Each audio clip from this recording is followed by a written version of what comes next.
Welcome back to another episode of TVGP's We Roguelike It, the show where we play every roguelike in history. I'm your host, Bus, and joining me as always is Moonpeer I really and Monkey Senior. Hello.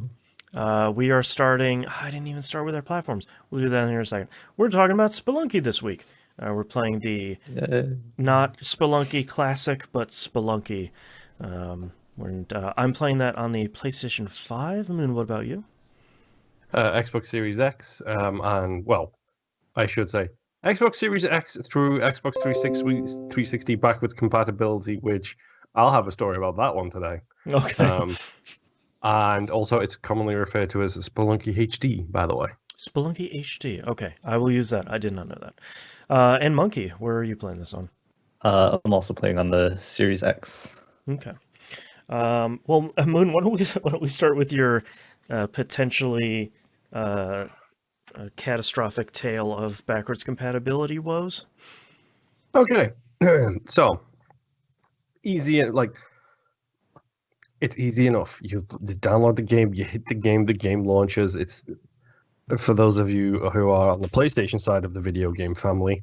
It's how it should work on my side of on the green side of the aisle. Things just work, and I like it. Hey, as long as you're not trying to move progress from PS4 to PS5, you're fine. No big deal. Or figure out if you're downloading the PS4/PS5 version of the game. No, they fixed that, but also that was pretty bad. So, one big thing about this game is obviously, spoiler alert, I like achievements. Yes. Spelunky has an achievement for like 100 deaths or something like that, I think it's called, or like 100 complete runs. I don't know. It's a lot. Okay. So I was like, I'm gonna continue playing this. I'm just gonna real quick go grab my save file. Do a quick boop to the cloud. Yep. And then that'll be fine. However, for those of you who don't know, I moved countries within the past 10 years. Which means I brought my 360 with me. So we actually have a UK 360 sitting in this household and like 900 360 games. Slight issues with that. Power adapters are different. Right. So understandably, that can be an issue. Also, I haven't turned on my 360 in about 9 years, it feels like. Right. I was already on the Xbox One before I moved over here, so yes, that should tell you like how far long ago it's been. So thus begun the ordeal of, number one, switching on my 360, which meant pulling out my entertainment center to plug an American 360 power adapter into a UK 360 and hoping it didn't blow up. Oh boy. Which, for those of you who don't know, usually it's safe to go that way. So if you're going from UK to US, normally it's fine because US power output is considerably lower than the rest of the world, we'll say. Yeah. If you're going to the UK, get an adapter, get a downstepper 100% of the time. Yes, you will regret it if you don't. Too many friends who are American get stuff blown up because they're just like, oh, it's just a different socket. I'll just get the little plastic thing that just changes the input. And then they're like, 220 what? It's like, yeah. Yeah. So that all went fine. I got my 360 turned on. And then it had to update.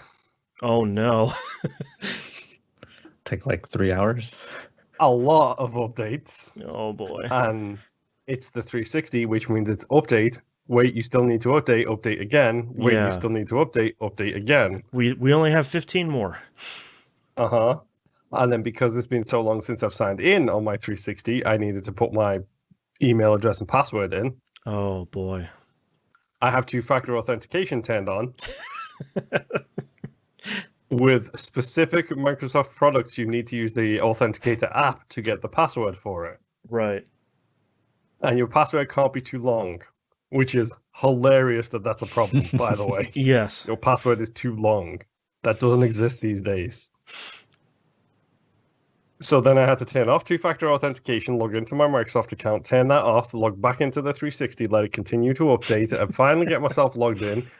Remember how to operate the Blade system. Oh, God. Right. That dashboard is hot garbage. I'm sorry if you technically it's not the blades, but the NXE, whatever it is. Even the blades are garbage at this that's point. right. Like, the whole thing is terrible. I don't care. I am so much happier with the UIs we have now compared to these. You get away from me with your nostalgia for the blades. Leave those in the rearview mirror where they belong. Yes, and don't at me. They suck. Then I had to remember how to operate a 360, which was a problem. Mm-hmm. It's easy enough when you're doing backwards compatibility because it kicks up the game. You don't need to know any of the other hand jazz. Yeah, it's just great. All the behind-the-scenes business. So then I had to go find my storage, find Spelunky. There is no search filter. Spelunky begins with an S. I have I think a 250 gigabyte or 500 gigabyte hard drive installed in that 360. Mm-hmm. So there was a lot of down scrolling to get to the S's. Open up the storage, open up the game save, copy it over to the cloud. This game save already exists on the cloud. Are you kidding me? Incredible. So yeah, that's literally 3 hours of my week. Yep. Gone. Doing something that I already did in preparation for the chance that I might ever go back and play Spelunky. Past you is pretty frustrated, but also not surprised. No, past me is pleased because past me's plan worked without a problem. Yeah. I updated it to the cloud and I'm ready to go whenever it is. Yeah. Present me is annoyed for not remembering what past me did. Right. It's only a hot decade ago. Uh-huh. Jeez, we're old. Yeah. Yeah. So yeah, I finally got it working. Spoiler alert, the backwards compatibility works absolutely fine. Mm-hmm. And then I promptly realized exactly how rusty I am at Spelunky. Yeah. Yep. Yeah. I didn't play too much. I played a little bit of Spelunky Classic when it first came out. But I didn't play much of this one because I don't like Spelunky. Which is part of why I was happy to have us talk about it, because I feel like this is the chance for me to say, like, all right, I'm going to sit down, I'm going to give Spelunky a real chance. Like, don't just get frustrated because you fell in the spikes again. Like, you gotta give it a real chance this time and try to really get through it. We will talk about your clip that you posted on Twitter and the rookie mistake you made in that. Like 2 rookie mistakes, but one big one. The rookie mistake I made was my daughter over on the other side of the room screaming in pain, and I go to look at her and she goes, "Oh, hi." She's 100% fine. Then I'm dead in the game. So, number 1. Yeah. You can run through spikes. It's fine. As long as you don't fall onto them, it's fine. You were in literally the perfect position to walk under the block you were standing on. Yes. Have the spider jump over that block onto the spikes, kill itself, and you just be fine. Yep, because my plan was, I'll just throw a bomb into the webs underneath it, and I'll just take care of it before it even wakes up. And then, I have a 4-year-old. So, but yeah, I that's part of why I wanted to have us jump on it, because I really, really didn't click with it. I really didn't like it when it originally came out, and I'm hoping that this whole month kind of gives me a better appreciation for it, and maybe, just maybe I'll like it. Yeah, we should probably actually say, like, history-wise, do you know how much time you previously put into it? Like maybe a couple of hours, knowing you. Yeah, maybe a handful of hours. Yeah, before I was just like flip the table and be like, screw this. Monkey? Yeah, it's pretty much the same. Like, well, at least solo, I only put like a couple hours. I did play it a little bit, probably like an hour or so, with a 4-player multiplayer. Like that was the first time I ever played that. Why? Yep. It's, man, this game 4-player is really chaotic and fun. Yeah. Because it's one of those games where it's technically co-op, but you can really mess with people. Oh, 100%. There is an achievement for having 2 people survive. Oh, wow.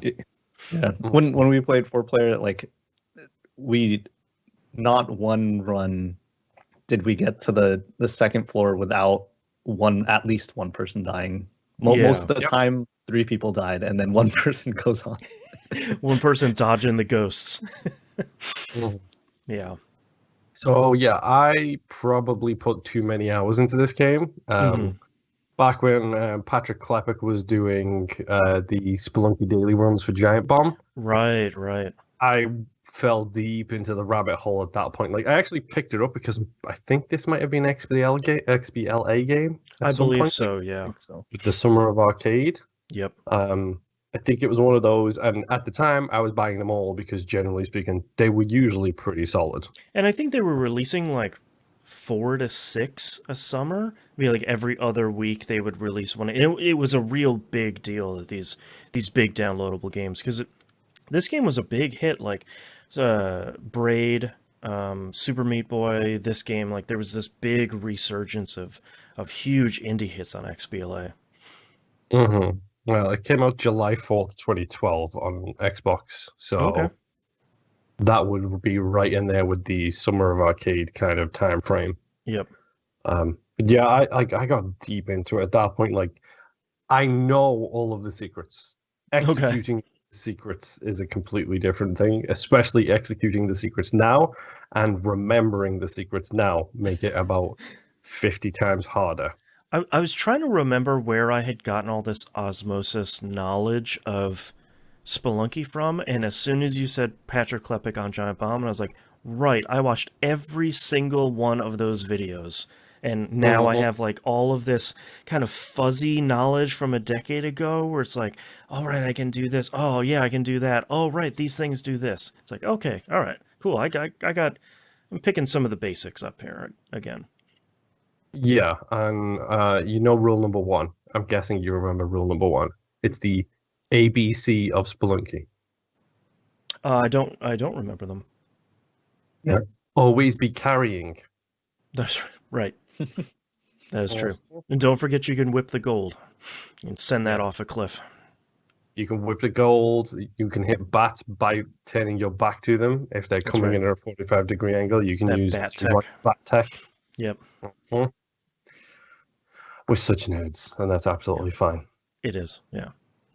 Yeah, I put a whole bunch of runs into this week, and I feel like I have identified what my original core problem was, and I think it's still the core problem that I have this time, and it's a problem with me and not with the game, is that Spelunky, as you're learning it, is a fairly slow game. Yes. And I don't think that's a problem, but I think for me personally, when I think of roguelikes that I really enjoy, they are much faster paced. And I think there's something to be said about Spelunky's kind of planning from moment to moment and taking a deliberate pace through each level until you're like an expert, and then you're just zipping or teleporting through like every like there's something to be said for that, but especially in the beginning it feels like kind of tile by tile you're really taking your time, and I think that for me feels pretty frustrating. Understandably. I can definitely 100% see where you're coming from. It is like, that's the thing I think that got me was like, when I originally played this, I bounced right off it. And then it was that Giant Bomb series where it's like, but if you go slower, take your time and start learning about all these things, like the eye, for example. Yes. Like, which you get the eye, but think by opening the chest with the key. And as soon as you've got the eye, then you can see all of the gems in the walls and things like that. And then that leads you to the helmet, leads you to the black market, where if you really want to take a risk, you can kill one of the shopkeepers in the black market and have a whole bunch of fun. Is there shopkeeper forgiveness in this, or is that just Spelunky 2? I think it's just Spelunky 2. I'm pretty sure once you anger a shopkeeper once in this game, your run is a angry shopkeeper run. Okay, interesting. I still love that music, though. Like when you... Man, I gotta say, music in this, still cool as hell. It's a great soundtrack. Man. Yeah. Yeah, Oh, go ahead. I was just gonna say I can still regularly make it to the second area, and then my very first run back in the second area, I was like, oh yeah, okay, and I whip a frog and it explodes and kills me. I was like, right, that's still yep, okay, remembering a lot more now. Yup. Yeah. Monkey, how was your progress this week? Pretty much the same as you, actually. Like I've just been trying to remember what I kind of knew, and I did manage to get a few runs to the second area, and I can't beat that first level on the second area, so it's like, yeah. What was that, right? Yeah, that's pretty much it. Like I can't find things of note in this game right now because it's just trying to get back into it, I guess.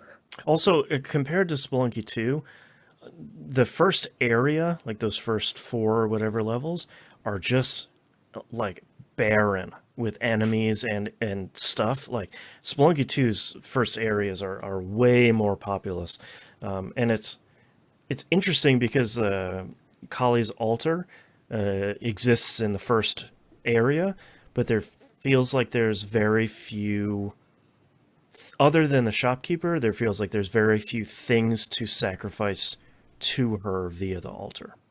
Unless I'm missing something major. No, I think if I remember right, you do need to pretty much get very lucky with the altar and the map that you're in. And then you need to get real good at luring enemies to it, like bats and spiders and things like that. Yeah. And doing it quick enough to where the ghost doesn't come and get you. Right. That ghost music is real good too. Oh man. Yeah, I it's funny playing this again because it is such a classic at this point that going back to it is like, yeah, I've seen so much of this game through so many features over the years of just cool people doing interesting things that playing it for myself for the first time in, like we've said, nearly a decade is kind of interesting to go back to. Yeah. The style still looks great as well. Like I'd say it still holds up. Yep. I like the fact that it runs butter smooth on the new console. It's like, okay, it's great. So this is 100% a case of when I make a mistake, and I do, and I will. It's on me. It's not on the game. Right. All right. Any final thoughts here for week 1? No, it's a really good game. Yeah. I kind of miss it. Yeah. Well, we have Spelunky 2 in our backlog, so some point we'll graduate to the second Spelunky game. Yeah.